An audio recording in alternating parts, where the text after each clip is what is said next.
I want to tell you a story of the old days, when people were different from now. I could tell you many amusing stories of the strange white men who came to look for Eskimos. My father told me that he saw white men trying to keep warm in a tent made of canvas cloth. We too had tents, but we lived in them only in summer. To live in a summer tent in winter is madness. To find good seal hunting, we sometimes moved our families with all our belongings. This was a time of great excitement for me. I can still remember riding on our big sled, the loud barking of the dogs, and the sound of my father's voice as he urged them on.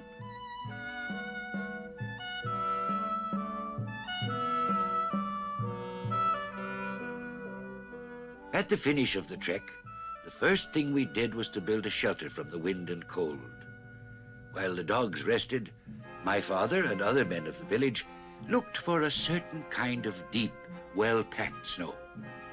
This kind of snow was the best for cutting into blocks. And once it was found, we all worked together at the igloo building. We Eskimos of Pelly Bay are among the best igloo builders in the land. This is the story of our igloos and how we build them.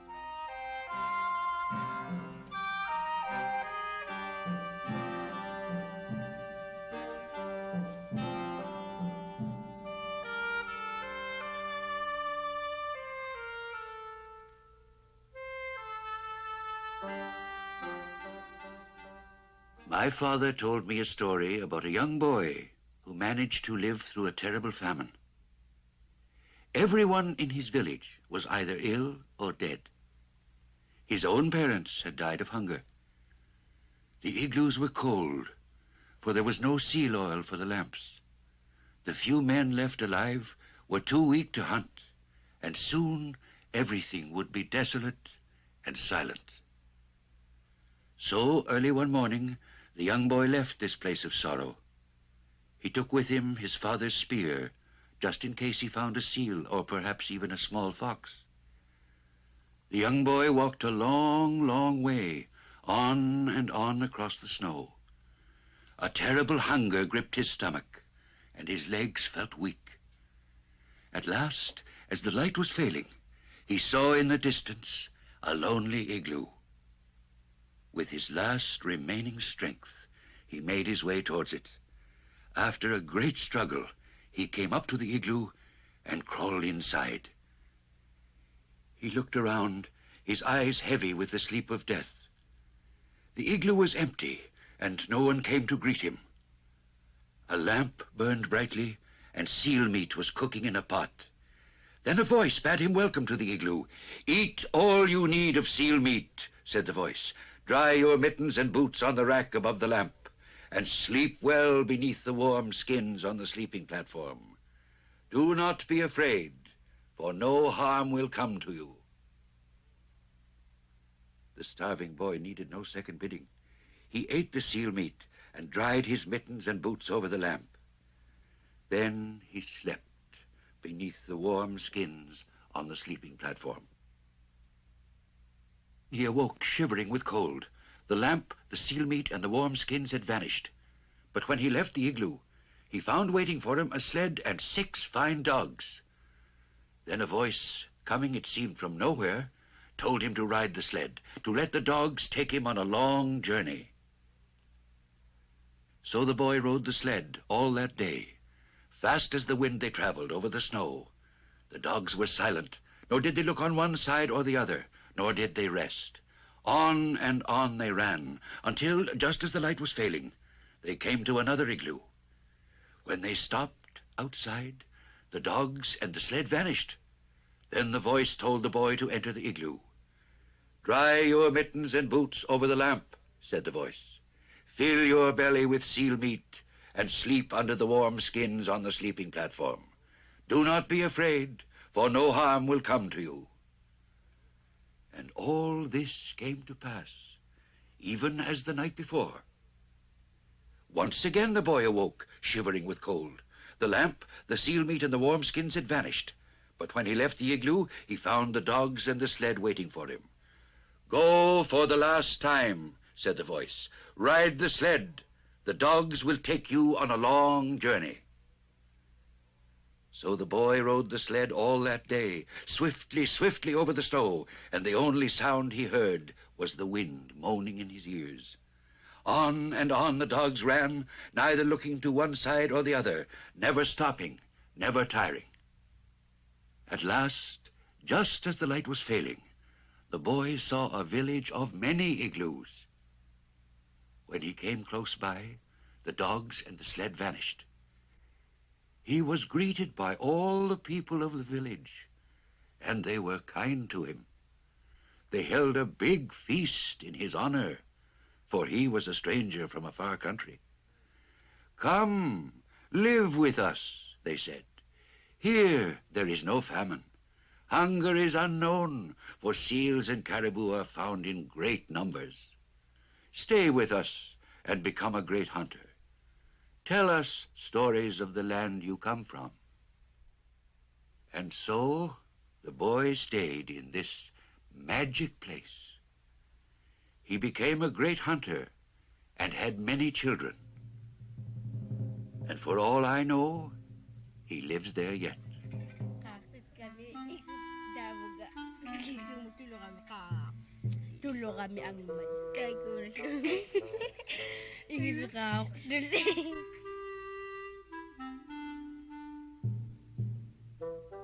When several igloos were joined together, they were large enough to hold the drum dance. These big igloos were places of feasting and songs as well as dancing. As a small boy, I remember these times. Oh, I remember the marvelous beat of the drum and the solemn chanting of my father's voice.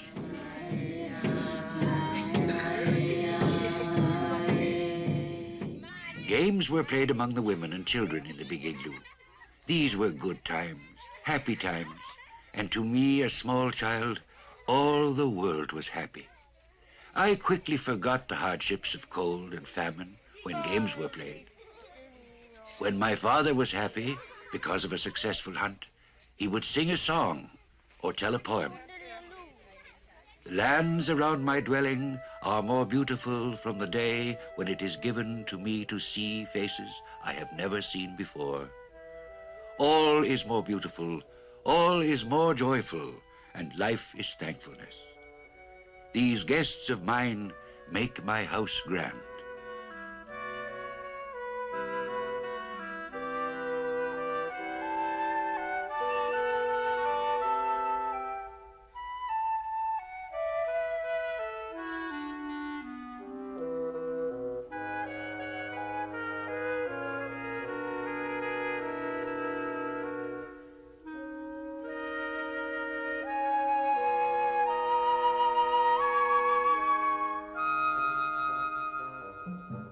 In winter, our hungry sled dogs would eat anything made of skin, including the sled.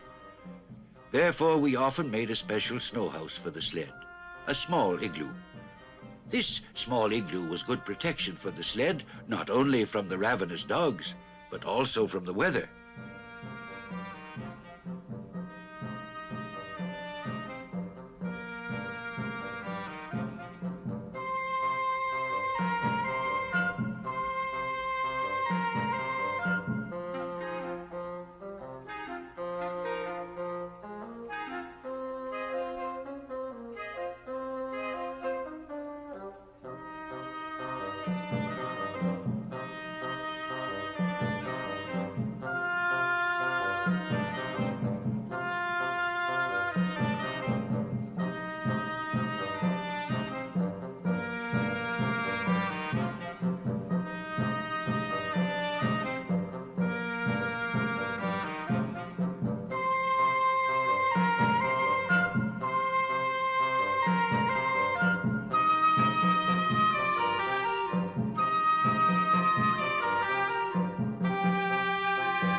the men went hunting, it was necessary for the women to stay in the igloo. The task of a man has always been hunting, to bring home food for his wife and children. It is the man who must fight the polar bear, kill the caribou, and outwit the clever seal. The weather is harsh, as you well know, and the hunter needed the woman to stay in the igloo so that when he returned from the hunt, he would find warmth, fresh, dry clothing, and hot food.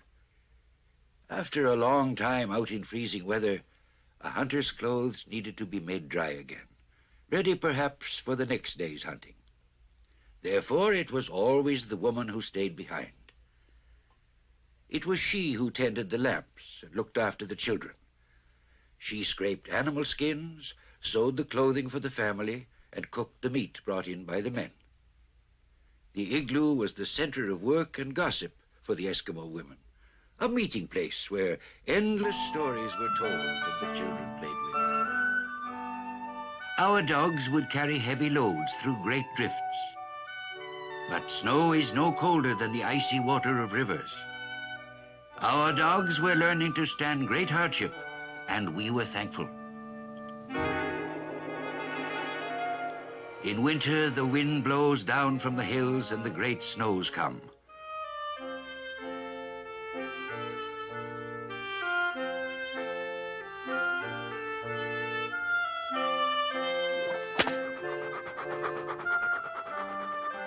Our dogs would be trained to the harness and taught the ways of a sled.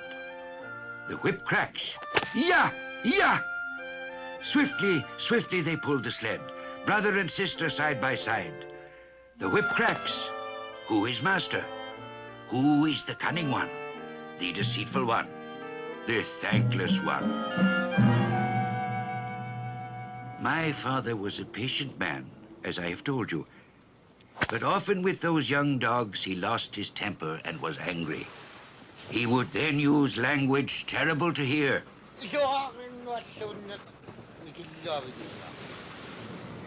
When the sea is frozen, Netzerk the seal comes up to breathe. Netzerk is shy and is nervous of any strange sound. He can hear your breath. He can see you blink your eyes.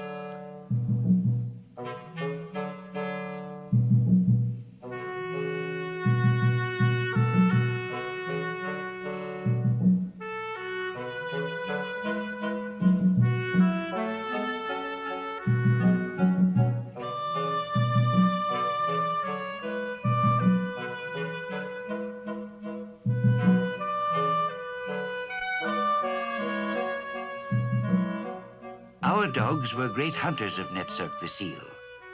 They were clever at sniffing for his hiding place. Beneath the ice, Netzerk would hide, but our dogs would sniff him out. Then the hunt would begin. The seals dwell beneath the sea with the sea goddess. My uncle told many tales of her kingdom beneath the frozen ice. She is guardian to all creatures that live in the sea. A seal is a gift from the sea goddess, and only the best hunters receive her gifts. The seal has sharp ears. The dogs were taught to lie still to stay apart from the blowholes. Oh, yes, the seal has the sharpest ears. If he hears the slightest creaking in the snow, he will take warning and swim away.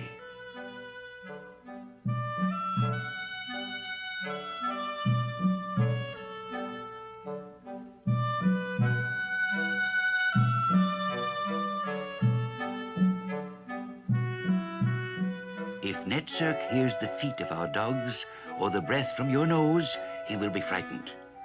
He will then dive to the kingdom of the sea goddess. He knows she will protect him and save him from the harpoon of the clumsy hunter.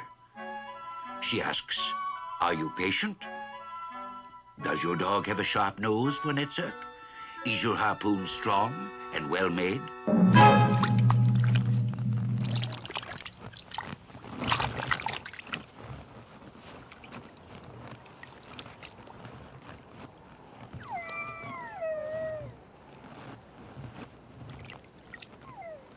When a seal was caught, our dogs were anxious to share in the kill. "We have found the blowhole for you," they say, "therefore we have a right to part of the catch." A wise hunter will reward his dogs. Dogs that are rewarded are anxious to please and fear nothing. My father was a great hunter. His harpoon was straight and sharp. Our bellies were never empty, and we had seal skins to make many things. Hunting was sometimes bad, but my father would nearly always bring back a seal. Often he was the only hunter in our village who did. Patiently he waited at the blowholes, coming back sometimes with a bearded seal or sometimes with a ring seal. I remember the excitement among the people when the hunter returned. Everyone would run out to lay claim to a share of the meat and praise the kill.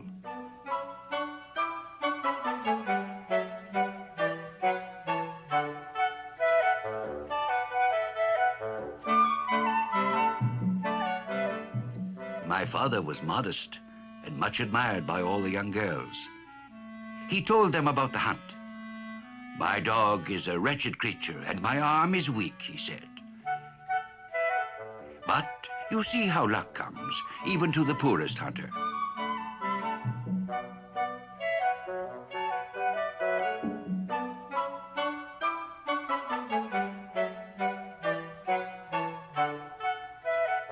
When my father brought in a fresh seal, he would declare himself quite unworthy of praise, that his harpoon was poorly made, and his dogs were useless as the fleas in their coats. "No, no," his friends would say, "your dogs are the best at finding the blowholes. Your harpoon is envied by all." Then my father would smile and be content.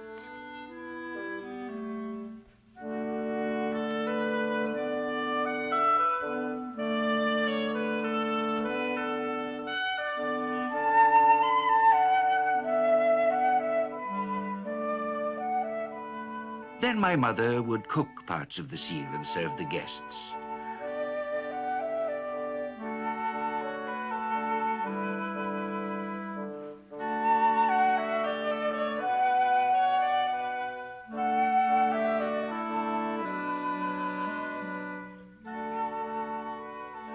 Then my father would smile and be content.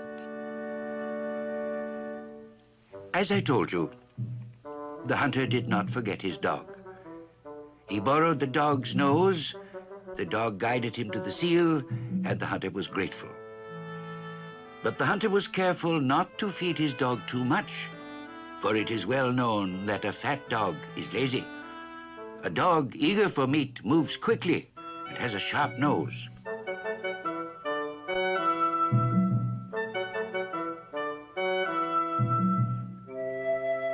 A dog will keep warm in the snow.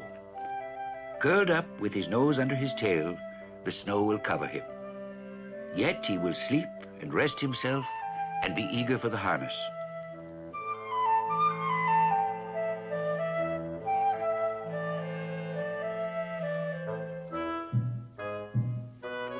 The time came for us to leave our village to find new seal hunting on the frozen ice of the sea. The weather was bad, and the wind howled about our ears. I remember my father harnessing the dogs and loading us with all our belongings on the big sled. "We are going on a trek," he said. "The journey is not easy. This will be a time of testing for the dogs."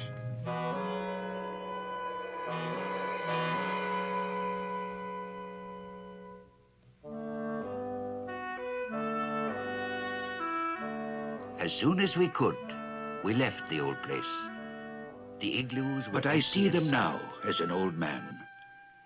I am thankful for the memory of my parents and the cleverness of a woman's needle.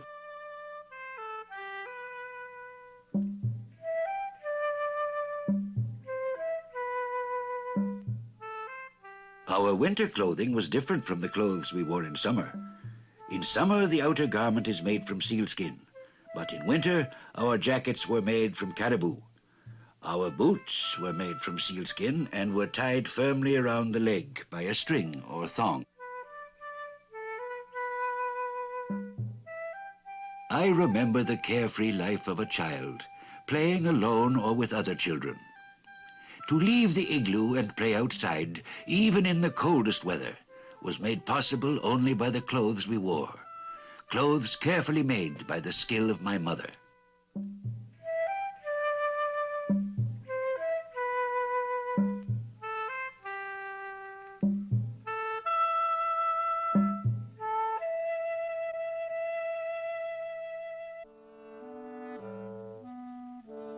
There is a sadness in remembering the olden times, when I was young, when I played with my friends and thought only of laughter. There is a sadness in remembering when I was young, when I knew the kindness of parents and gave no heed to the cold wind.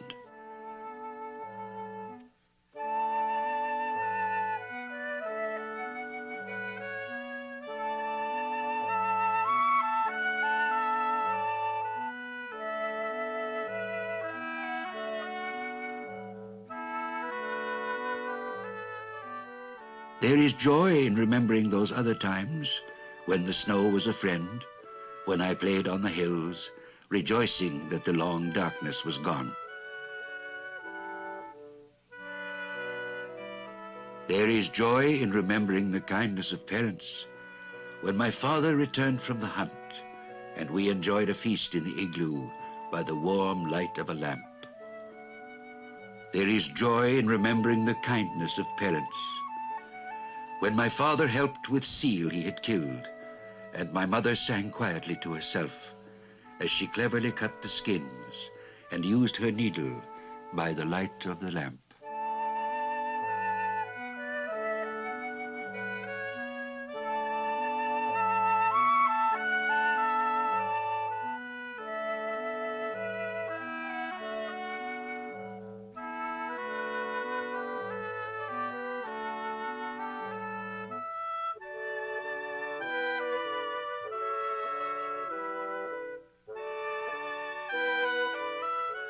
Thus sang my mother.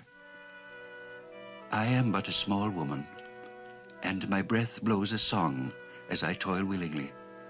I am willing and happy to work, and in my eagerness to be of use, I sew with this needle.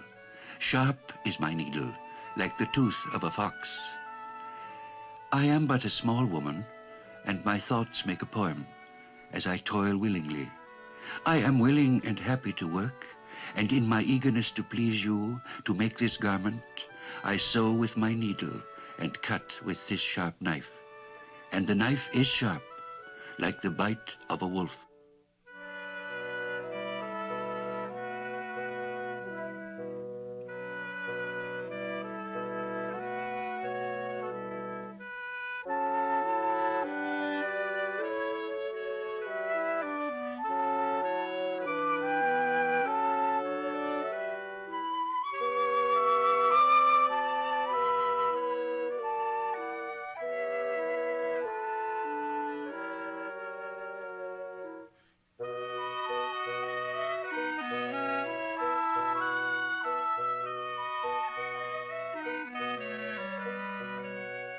These mittens I have made for the hands of one who protects me. I will sing a song, a little song about someone who stands willingly at the blowholes. There is joy in knowing that the garments I have made, unworthy as they are, will be a comfort to a hunter. The bitter cold wind strives in vain against his garments, the garments that I made so clumsily. I am but a small woman, but I toil willingly. I am eager to be of use to him who stands patiently at the blowholes.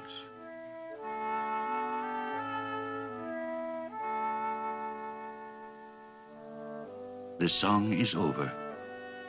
My father has gone now. No longer does he stand at the blowholes. And the soft voice of my mother is but a memory.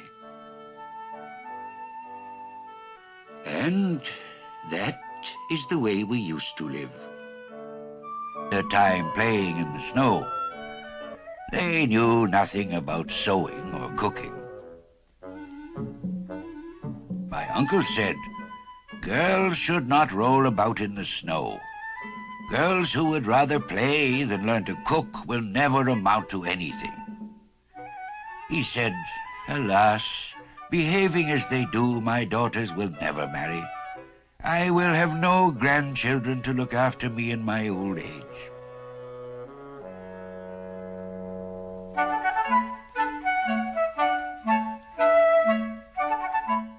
Said my father, "You should be thankful. I know your girls are rough like boys, but they are young. They will grow older and learn to be as quiet as snowflakes. They will marry great hunters and be a comfort to you."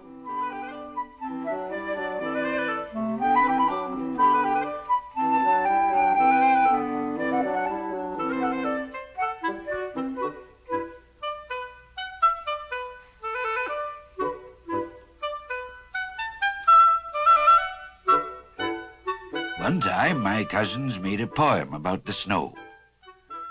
"The snow is my good friend. I am not afraid when he shouts at me. When a blizzard comes, I turn my back and sleep. The snow is my good friend. He hides the sound of my footsteps. He makes a path for the hunter. I play in the snow with my friend, and when night comes, I sleep in my warm igloo." My mother said to me, "Always remember to brush the snow from your clothes. If you don't, the snow will melt in the warm igloo and your damp clothing will freeze during the night." At the end of the day, we were hungry as young wolves. When I entered the igloo, I could smell the food in the cooking pot. Sometimes we entertained friends and relatives, and many people were expected. Then my mother borrowed fire from my uncle's igloo and prepared to cook a big feast.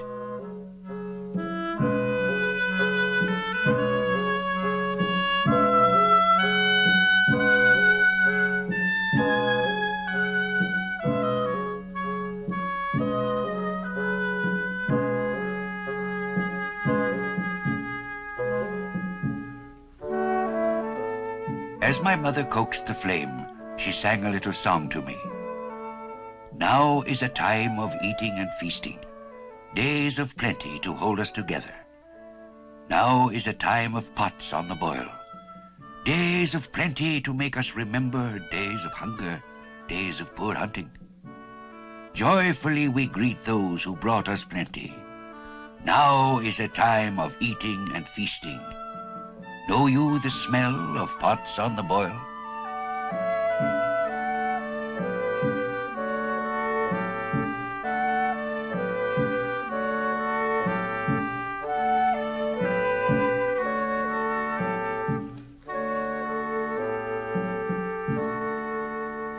After the feast, my father said, "Let us now play games together.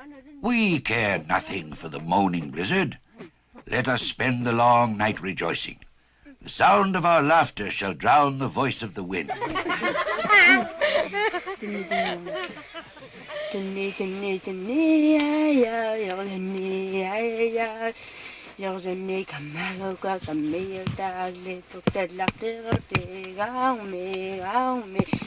Kanung me taktalet jebo alakang mau nasibo aleon anang nito alagyo batale alakatsaga oba yata chimi kakikang nyokta paka gaya kitali ang hagigalo ayalo diko soko diko meko diko yun ikon naya kapag daktak pakagyan ako sitla luktak papa diba nila kayo ay pam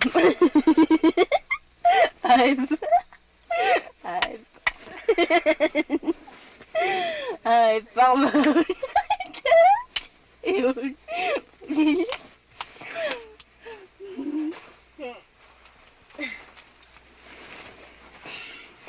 Sunaba ikagatungi ngami ikalututi aligami sama ino ino uko akakumat uko akatay kamit kokturak tay kamit kokturak latiyak tay iyika sikino.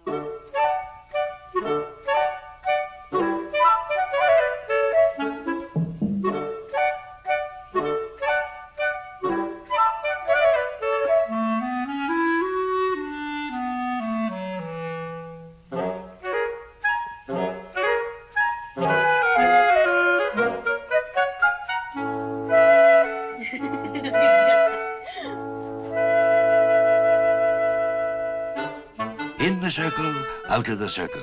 You can't come in, you must stay out.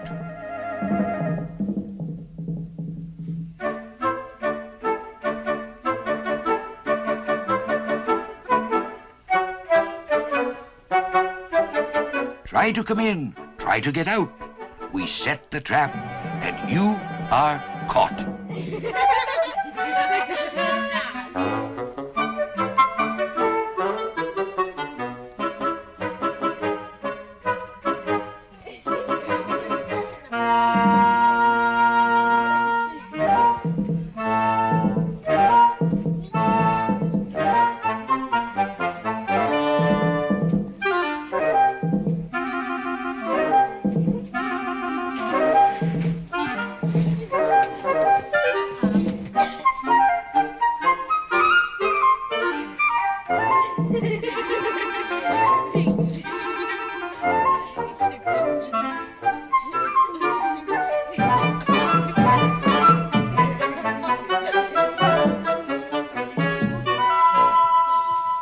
Pat me, tap me, try and catch me.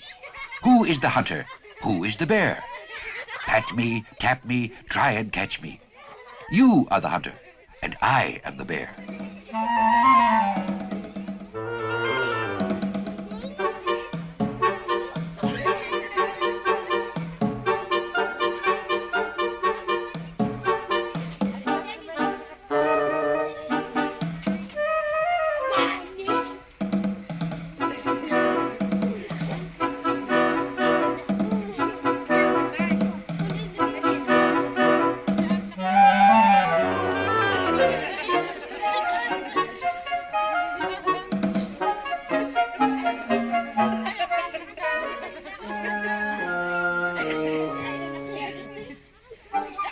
Find me, catch me if you're clever. You are the hunter and I am the bear. With your arrows, seek to wound me. Try to kill me with your spear. Pat me, tap me, try and catch me. Now I am the hunter and you are the bear.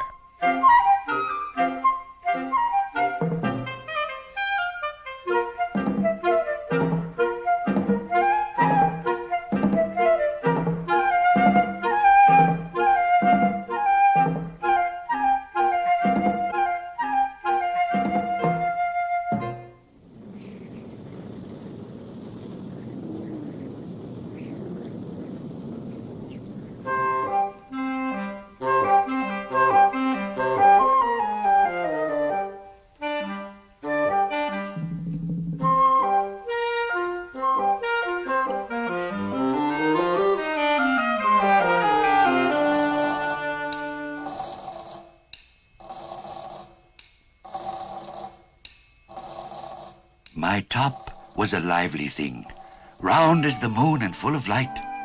My toy was a dancing thing, round as the sun and full of magic. My father made a clever toy. He made a spinning top of ice. Who has seen such marvels?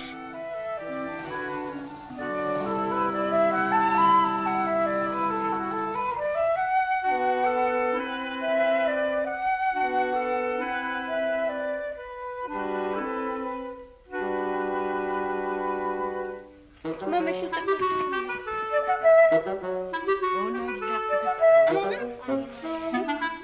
Iwan na naman ako.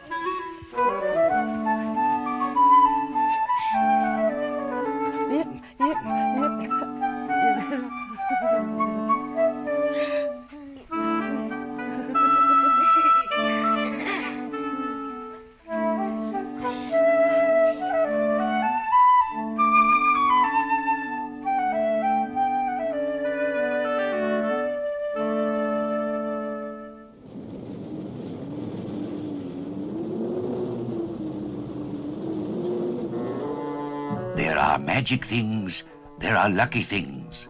There are secrets in my sealskin bag. Shake the bag full of magic things. If I fish for them, what shall I find?